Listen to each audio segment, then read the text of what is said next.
Hai jemaat Tuhan dimanapun Anda berada, salam sejahtera dan selamat Hari Paskah. Hari ini adalah hari yang sangat spesial karena kita merayakan kebangkitan Tuhan Yesus. Semua pengorbanan yang telah Dia lakukan untuk kita jadi berarti karena Dia hidup. Sebab Dia hidup, maka kita punya kepastian akan hari esok.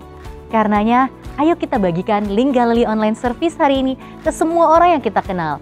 Kita rayakan bersama, jangan sampai ada yang ketinggalan. Bisa melalui YouTube ataupun Facebook Galilee Church. Kita akan menyembah Tuhan bersama dengan Galilee Worship Team dan mendengarkan firman Tuhan yang disampaikan oleh Pastor Fernando Mewengkang. Mari kita siapkan hati kita, jangan lupa semua notifikasi handphone di silent. Kita berikan waktu dan penyembahan yang terbaik untuk Tuhan kita, Tuhan Yesus Kristus. Mari kita mulai perayaan ibadah kita dalam doa. Tuhan, kami mengucap syukur untuk semua pengorbanan yang sudah Tuhan lakukan bagi kami. Terima kasih ya Tuhan untuk rela memberikan diri-Mu bagi setiap kami, sehingga kami boleh beroleh hidup yang kekal di dalam Engkau. Terima kasih Tuhan, terima kasih untuk semua yang telah Tuhan lakukan, dan saat ini Tuhan, kami siapkan hati kami. Kami mau bersama-sama merayakan ibadah Paskah. Ini kami Tuhan, kami mau berikan yang terbaik hanya bagi-Mu. Dalam nama Tuhan Yesus Kristus, haleluya, amin. Mari kita rayakan ibadah Paskah bersama.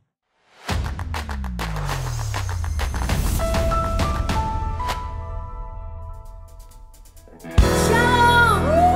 Hari ini adalah hari yang luar biasa karena Yesus telah bangkit. Kebangkitannya membebaskan kita dari maut. Mari kita bersuka cita. Reason, His reason forever glorified. Reason, His reason, King Jesus is alive. Hallelujah. Hallelujah. Hallelujah.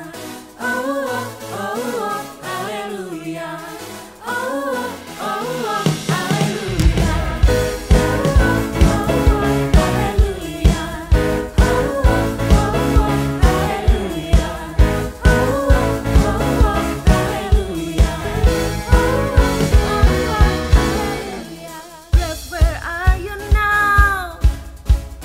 You've been overcome. That where is your sting? Conquered by the King. Resurrected one. Resurrected one. Shining like the sun. Breaking through the fear. Victory is here. Victory is here now. Hallelujah. Hallelujah. Jesus be lifted higher. We serve a risen Savior. Reason,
Mari bersuka cita lebih dahsyat lagi.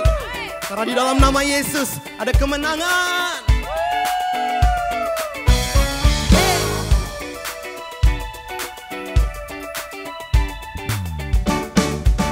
Mari nyanyikan bersama.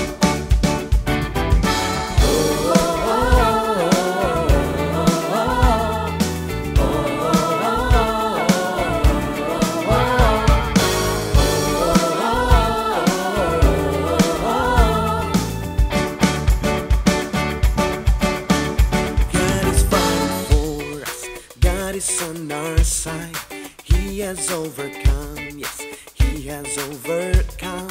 We will not be shaken, we will not be moved. Jesus, you are here. Carrying our burdens, covering our shame. He has overcome, yes, He has overcome. We will not be shaken, we will not be moved. Jesus, you are here. I will live, I will not die. The resurrection power of Christ alive in me, and I am free in Jesus' name.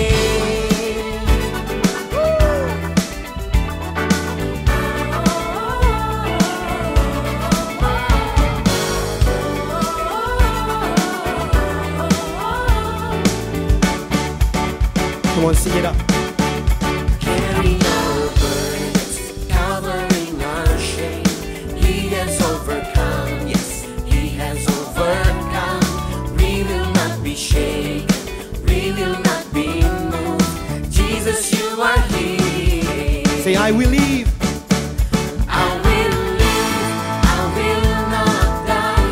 The resurrection power of Christ alive in me, and I am free in Jesus' name.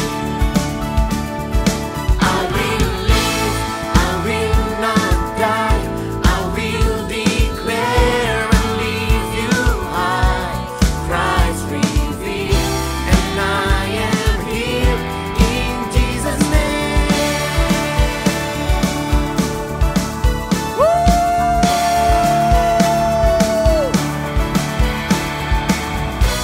Dialah Tuhan yang berperang untuk setiap kita. Dialah Tuhan yang telah mengalahkan maut. Biar setiap kita terus memuji dan meninggikan Dia. Woo! Mari katakan dengan imanmu. God is fighting for us, pushing back the darkness, lighting up the kingdom that cannot be shaken. In the name of Jesus, enemies defeated, and we will shout it out, shout it out. God is fighting for us, pushing back the darkness, lighting up the kingdom that cannot be shaken. In the name of Jesus, enemies defeated.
akan terus mengalami kebaikan Tuhan di sepanjang kehidupan kita.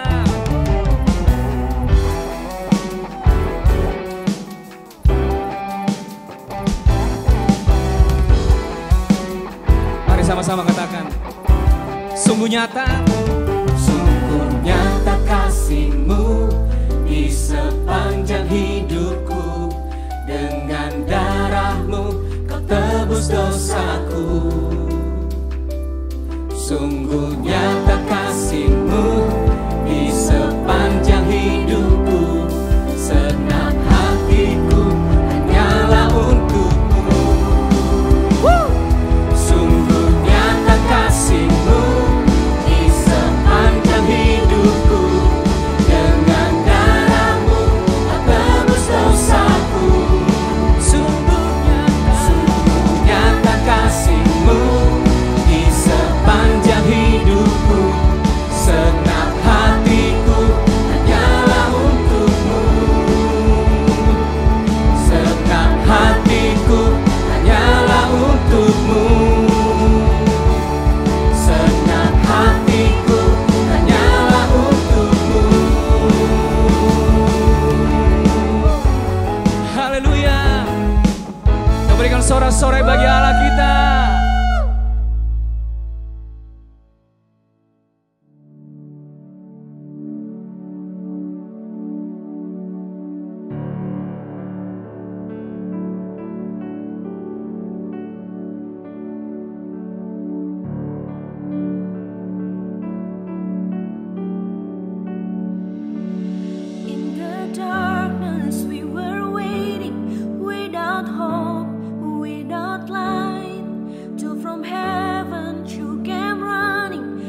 Mari kita berdoa. Bapa di surga, terima kasih untuk hari yang luar biasa ini. Kami boleh merayakan Paskah Tuhan.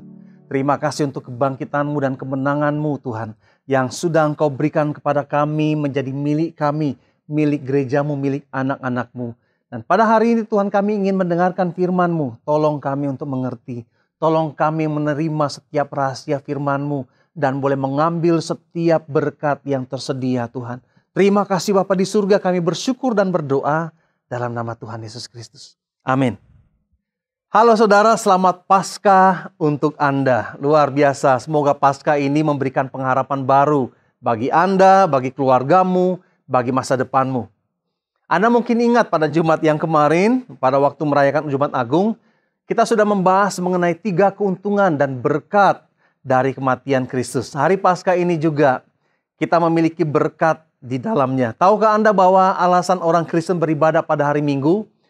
Kenapa bukan Kamis atau bukan Jumat atau bukan Sabtu? Karena hari Minggu kita memperingati hari kebangkitan Kristus, hari kemenangan. Di gereja kita bernyanyi, bersaksi, memuji Allah, berfellowship. Sejak tahun yang lalu memang saudara kita merayakan Paskah secara online. Dan mudah-mudahan perayaan Paskah berikutnya kita bisa merayakannya secara onsite. Amin. Puji Tuhan. Hari ini mari kita melihat 3 keuntungan atau berkat dari kebangkitan Kristus.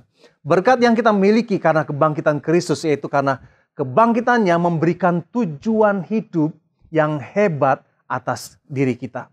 Satu pertanyaan yang terpenting di dalam diri seseorang yang pasti menjadi misteri bagi seluruh penduduk dunia, yaitu pertanyaan, apa tujuan hidup saya? Atau mengapa saya lahir di dunia ini? Kenapa saya ada di dunia ini? Sangat banyak orang yang belum menemukan jawabannya. Masalahnya begini saudara, Anda bisa sukses di dalam hidup, tapi nggak tahu tujuan hidup Anda. Anda bisa kaya raya saudara, tapi nggak punya tujuan hidup. Bisa.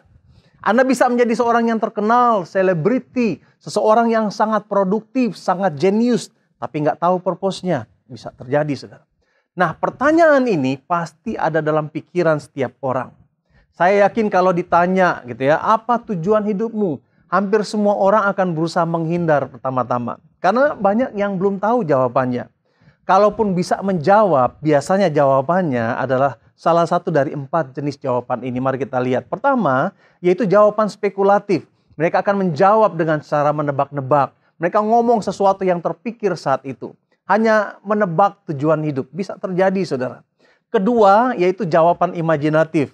Mereka berusaha mencoba jadi filosofis, tapi sebenarnya mereka sedang membual atau mengarang-arang. Kalau Anda pergi ke Amazon.com, kemudian cari di situ buku berjenis motivational atau self-help, Anda akan temukan lebih dari 800.000 judul buku. Dan rata-rata buku ini berkata kalau Anda ingin menemukan tujuan hidup, Anda harus menciptakannya untuk bisa hidup sukses. Nah, banyak orang berpikir bahwa tujuan hidup manusia itu untuk sukses. Sebenarnya, saudara, tujuan hidup dan kesuksesan itu adalah 2 hal yang berbeda, saudara. Karena orang yang sukses menurut dunia ini, menurut standar dunia ini, belum tentu merasa hidupnya fulfill. Ketiga, yaitu jawaban introspektif, gitu ya. Jawaban yang bertipe New Age. Karena mereka menganjurkan manusia untuk menemukan tujuan hidup mereka di dalam diri mereka sendiri. Banyak seminar-seminar atau motivational meeting, saudara, para pembicara seringkali menganjurkan supaya kita menemukan tujuan hidup kita di dalam batin. Kalau segampang itu, saudara, pasti semua orang sudah menemukannya. Apa sih yang ada dalam hati manusia atau dalam diri batin manusia? Biasanya yang ada di sana yaitu kekacauan, saudara. Dan pasti manusia tidak akan menemukan tujuan hidup mereka. Karena manusia tidak menciptakan diri mereka sendiri, saudara. Kalau manusia ingin menemukan tujuan hidup mereka, mereka harus bertanya kepada penciptanya. Itulah jawaban yang keempat, yaitu jawaban dari Sang Pencipta. Mereka akan bertanya kepada Sang Pencipta, dan karena hanya Dia yang tahu tujuannya menciptakan Anda. Kalau Anda menemukan satu produk dan Anda nggak tahu apa tujuan benda ini diciptakan, ada 2 hal yang Anda bisa lakukan. Pertama, Anda bisa tanya kepada pencipta dari benda itu atau perancang, desainer dari alat itu. Anda mungkin bisa telepon, Anda bisa email ke kantor pusatnya, atau dalam hal spiritual Anda bisa berdoa kepada Tuhan, tanya kepada penciptamu. Kedua yang Anda bisa lakukan yaitu Anda baca buku manualnya. Alkitab adalah buku manual tentang bagaimana Anda harusnya hidup, bagaimana Anda menemukan tujuan hidup, dan apa tujuan hidupmu ada dalam Alkitab ini. Anda bisa menciptakan tujuanmu. Benar, saudara, banyak orang menciptakan tujuan hidup mereka sendiri. Tetapi saudara, bukan itu maksud sebenarnya Anda diciptakan. Karena begini saudara, Anda nggak terlahir secara kebetulan. Anda nggak terlahir secara kecelakaan saudara. Mungkin orang tuamu nggak merencanakan kelahiranmu, tetapi Tuhan merencanakan kelahiranmu. Kalau Tuhan nggak punya rencana untuk menciptakan Anda nggak akan mungkin ada di dunia ini. Benar saudara, amin. Nah kalau begitu, apa hubungan tujuan hidup dengan Paskah? Mari kita lihat sama-sama ya. Di dalam Kolose 1 ayat 16. Karena di dalam dialah telah diciptakan segala sesuatu yang ada di sorga dan yang ada di bumi. Yang kelihatan dan yang tidak kelihatan. Baik di singgasana maupun kerajaan. Baik pemerintah maupun penguasa. Segala sesuatu diciptakan oleh Dia dan untuk Dia. Artinya Anda dan saya diciptakan oleh Allah untuk Allah. Manusia diciptakan untuk maksud Allah, bukan untuk maksud manusia. Pada saat seorang manusia melakukan persis seperti yang dimaksudkan oleh Allah, disitulah arti kesuksesan itu. Anda akan merasakan kepuasan sejati saat melakukan tujuan Allah dalam kehidupanmu. Efesus 1 ayat 11 katakan demikian. Aku katakan di dalam Kristus, karena di dalam Dialah, perhatikan, kami mendapat bagian yang dijanjikan. Kami yang dari semula ditentukan untuk menerima bagian yang sesuai dengan maksud Allah. Yang di dalamnya segala sesuatu bekerja menurut keputusan kehendaknya. Ayat ini dikatakan di dalam Kristus. Jadi manusia nggak bisa menemukan tujuan hidup mereka tanpa tinggal di dalam Kristus. Amin. Berkat kedua yang kita miliki karena kebangkitan Kristus dari antara orang mati, yaitu kenyataan bahwa kuasa Yesus Kristus lebih besar daripada masalah hidupmu. Kebangkitan Kristus adalah satu peristiwa yang luar biasa di dalam sejarah. Kuasa itu saat ini tersedia bagi Anda. Benar saudara, coba baca doa Paulus. Efesus 1 ayat 19-20. Saya berdoa supaya saudara mengerti betapa besar kuasanya untuk menolong mereka yang percaya kepadanya. Kuasa yang besar itulah yang membangkitkan Kristus dari antara orang mati dan mendudukkan Dia di tempat kehormatan di sorga di sebelah kanan Allah. Kata-kata ayat ini yaitu ada kuasa yang besar yang menolong hidupmu. Nah, kuasa ini sama besarnya dengan kuasa yang membangkitkan Kristus. Luar biasa, saudara. Kuasa Allah yang lebih besar dari semua masalahmu akan bekerja dalam kehidupanmu, akan bekerja menolong Anda di dalam semua masalah hidupmu. Coba perhatikan ayat berikutnya. 1 Korintus 6 ayat 14. Allah yang membangkitkan Tuhan akan membangkitkan kita juga oleh kuasanya. Amin, saudara. Pertanyaannya bagi kita yaitu, masalah apa yang ada dalam kehidupanmu yang membutuhkan kuasa kebangkitan? Mungkin pernikahanmu, mungkin karirmu, saudara, sedang sekarat karena pandemi ini. Mungkin kekuatanmu, Anda mungkin mengalami sakit dan mengalami kelemahan. Anda butuh kebangkitan dan kuasa kebangkitan harus nyata dalam kehidupanmu. Mungkin itu bicara tentang mimpi-mimpimu, cita-citamu. Karena masalah pandemi, saudara, yang menghantam seluruh segi kehidupan, saudara, mungkin membuat mimpi-mimpimu jadi sekarat. Anda butuh kuasa kebangkitan Tuhan untuk mimpi dan cita-citamu. Mungkin itu bicara tentang kesehatanmu yang membutuhkan resurrection. Butuh bangkit, saudara, supaya mengalami kemenangan di dalam tubuhmu. Memang, saudara, hanya Tuhan dan kuasanya yang sanggup menghidupkan sesuatu yang sudah mati. Mungkin Anda saat ini sudah sampai satu titik ingin menyerah terhadap pernikahan Anda, terhadap kuliah Anda, terhadap pekerjaan Anda, mungkin terhadap masa depan Anda. Berita kebangkitan menegaskan bahwa kita tidak boleh menyerah. Amin. Mari kita lihat berkat ketiga yang kita miliki oleh karena kebangkitan Kristus dari antara orang mati. Ketiga yaitu Yesus sudah menyediakan tempat bagi kita di sorga. Ada satu kehidupan yang lebih daripada apa yang kita pikirkan saat ini. Suatu kehidupan di sorga. Kematian bukan akhir. Suatu hari, saudara, jantung saya akan berhenti berdetak. Paru-paru ini akan gagal menarik napas. Tubuh fisik ini akan berhenti berfungsi, saudara. Lalu saya akan berpindah kepada kehidupan kekal. Yohanes 11 ayat 25-26 berkata, jawab Yesus, akulah kebangkitan dan hidup. Barang siapa percaya kepadaku, ia akan hidup walaupun ia sudah mati. Dan setiap orang yang hidup dan yang percaya kepadaku tidak akan mati selama-lamanya. Percayakah engkau akan hal ini? Bagaimana kita memperoleh hidup yang kekal? Yaitu dengan percaya kepada Kristus. Ada satu perkataan Billy Graham yang sangat terkenal. Dia katakan demikian, "Someday you will read or hear that Billy Graham is dead.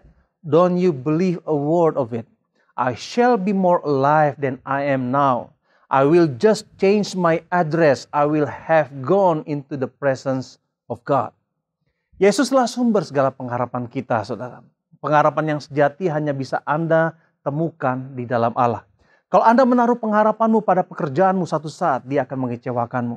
Kalau Anda menaruh pengharapanmu kepada kecantikan atau kegantenganmu, 20 tahun yang akan datang, semuanya itu akan hilang.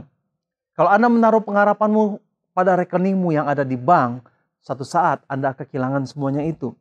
Atau Anda menaruh pengharapan kepada orang yang lain, mereka akan mengecewakanmu. Dalam banyak konseling kepada pasangan, saya dapati bahwa penyebab pertengkaran dan perpecahan dalam rumah tangga yaitu ekspektasi yang tidak realistis. Mereka berharap sang istri atau suami menjadi seperti dewa yang sempurna dalam segala hal. Nggak pernah sakit, nggak pernah capek, jadi tukang pijit terhebat di kota Jakarta, koki terbaik se-Indonesia, jadi pembantu rumah tangga yang paling rapi, jadi penghasil uang yang nggak pernah berhenti, bisa membaca pikiran dan perasaan mereka, bisa memprediksi masa depan. Anda mungkin hidup dalam kepahitan karena ekspektasi suami atau istri yang nggak terpenuhi. Pengharapan bukan prinsip, saudara, bukan program, bukan obat.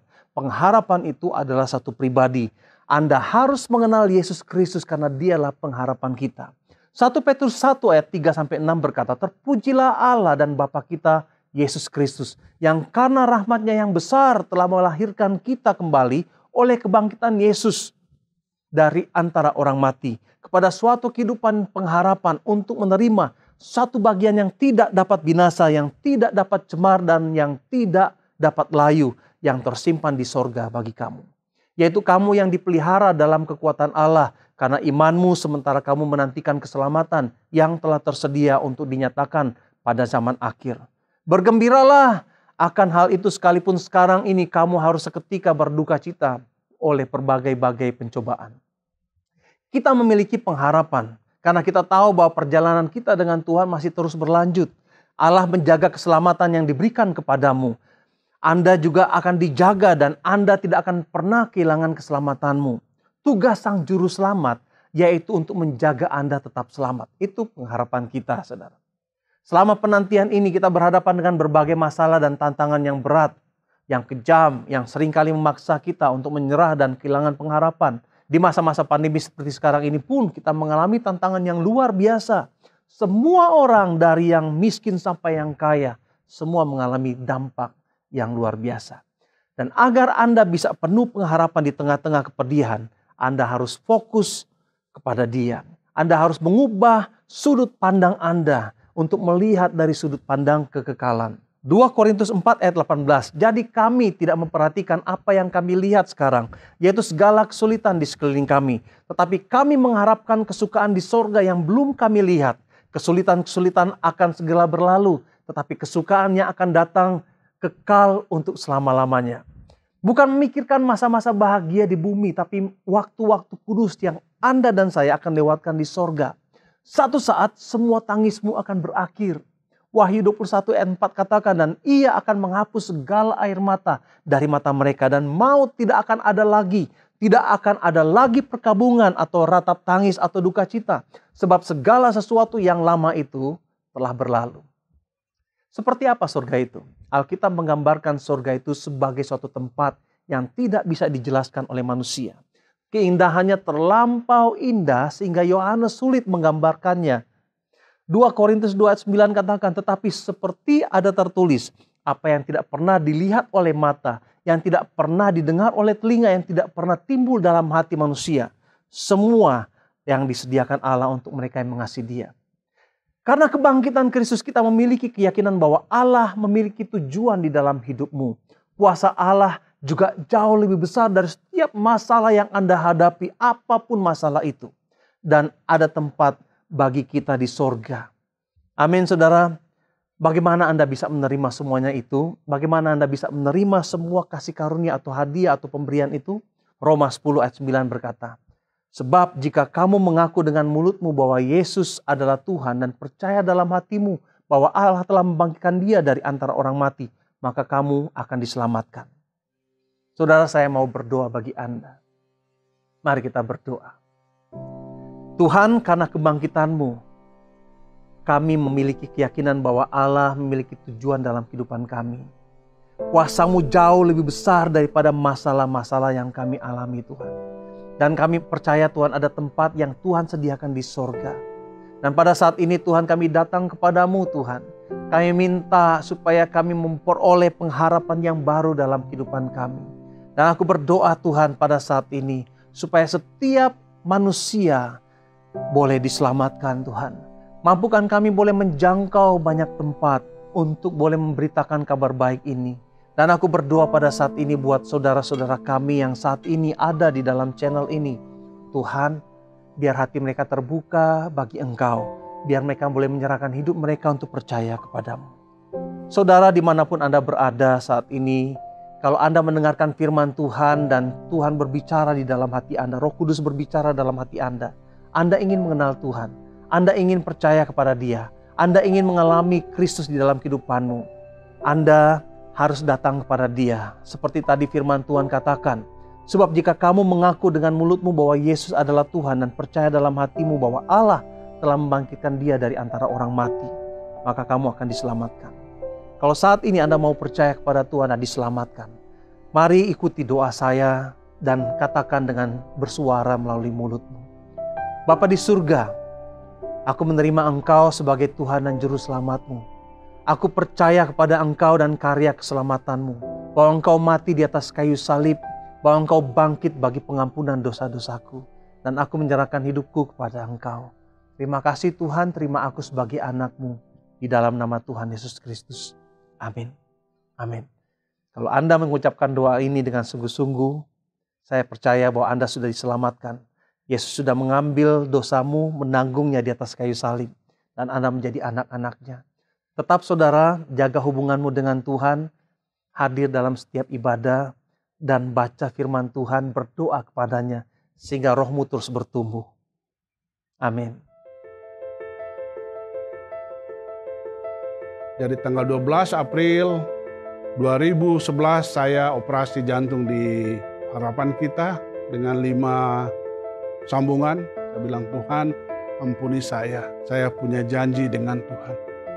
Dan pada bulan Oktober tahun 2012 saya mengalami kecelakaan. Saya belum betul-betul mengerti teguran Tuhan. Dan pada saat itu adalah berada dalam posisi kritis. Istri saya sudah dipanggil oleh dokter bahwa ini kemungkinannya gagal ada.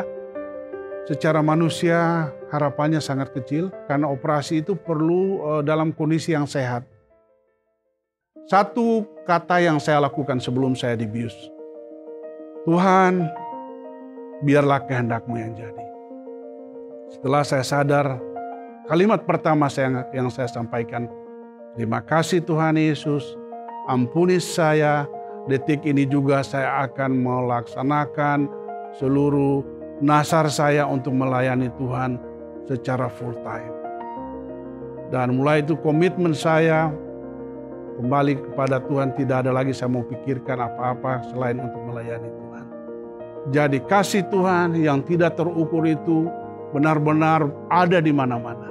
Jadi tugas saya waktu itu adalah bagaimana menyamakan frekuensi dengan kasih Allah itu. Sehingga sampai pada saat ini kembali saya kuat, sehat, bisa melayani Tuhan. Pada saat kita mempunyai keyakinan bahwa Tuhan beserta kita, tidak ada hal yang kita harus takutkan. Jadi bagian kita tetap lakukan dengan sempurna dan bagian Tuhan Dia akan kerjakan bagian. Dan kalau kita mengasihi Tuhan kan firman Allah katakan, kalau engkau mau mengasihi aku, lakukanlah firman. Dia akan memberikan segala apa yang menjadi kebutuhan kita. Untuk membalas segala pergombalan Yesus, satu-satunya adalah melakukan firman Tuhan. Itu bukti kita mengasihi Tuhan. Yang saya mau tinggalkan, saya mau pesan bahwa saya mencapai karir saya yang saya anggap itu sangat luar biasa, ada satu firman Tuhan yang paling simpel, yaitu di Roma 1 ayat 17 bagian B, bahwa orang benar itu akan hidup oleh iman. Jadi orang percaya itu harus hidup dari iman yang satu ke iman yang lainnya. Sambil berusaha, jangan tinggal di comfort zone, tapi cari lagi hidup dari iman kepada iman selanjutnya. Tentunya dengan berusaha, bagian kita berusaha bagaimana Tuhan mempermudah seluruh proses yang kita.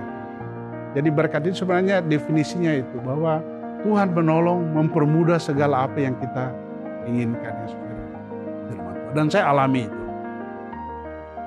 Terima kasih kepada Gereja Galilei yang sudah bisa menerima saya untuk melayani di sini, dan saya mempunyai komitmen seluruh kekuatan, kemampuan saya, pengalaman saya akan curahkan buat Tuhan melalui Gereja Galilei. Percayalah, kasih Allah itu tidak terukur. Dia ada di mana-mana. Supaya kita bisa mengalami pertolongan Tuhan itu, ayo kita berusaha menyamakan frekuensi kita dengan kasih Allah. Karena kematian daripada Tuhan Yesus di Golgota, semuanya ada di sana. Dosa kita sudah diampuni. Segala penyakit kita sudah disembuhkan oleh bilur-bilurnya. Dan itu adalah salah satu bukti Allah, bukti kasih Allah yang tidak terbatas itu. Kasih Allah yang tidak terukur. Tergantung kepada kita bagaimana kita mau mengalami kasih Allah itu.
Saudara, saat ini saya sekali lagi ingin mengucapkan selamat merayakan Paskah.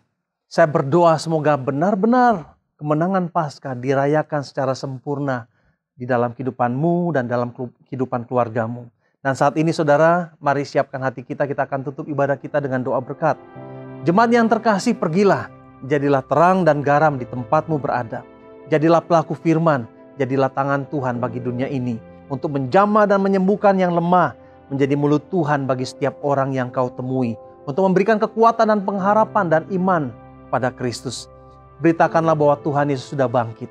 Mari angkat tanganmu ke sorga dan terimalah berkat-berkat dari Tuhan. Tuhan memberkati engkau dan melindungi engkau. Tuhan menyinari engkau dengan cahaya wajahnya dan memberi engkau kasih karunia. Tuhan menghadapkan wajahnya kepadamu dan memberi engkau damai sejahtera. Allah sumber pengharapan akan meneguhkan kamu dengan segala sukacita dan damai sejahtera.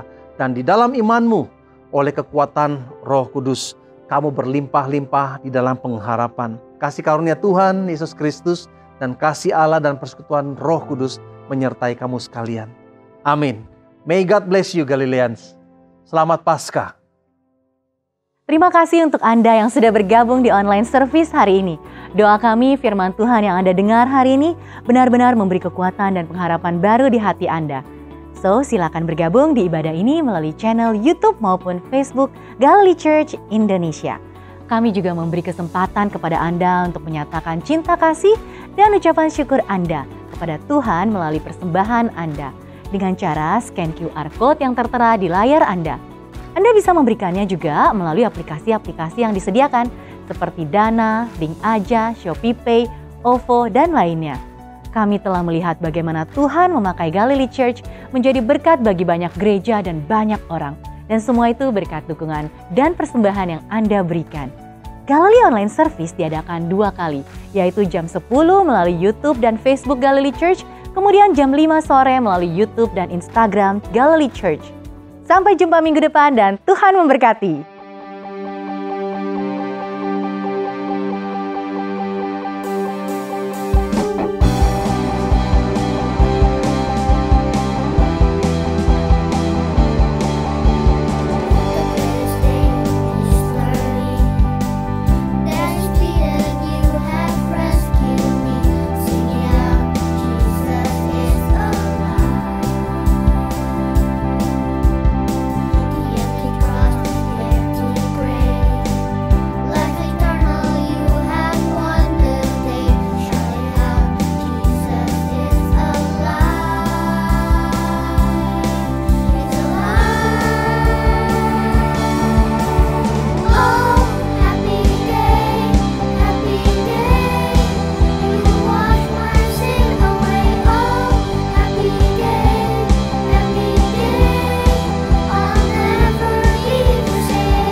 You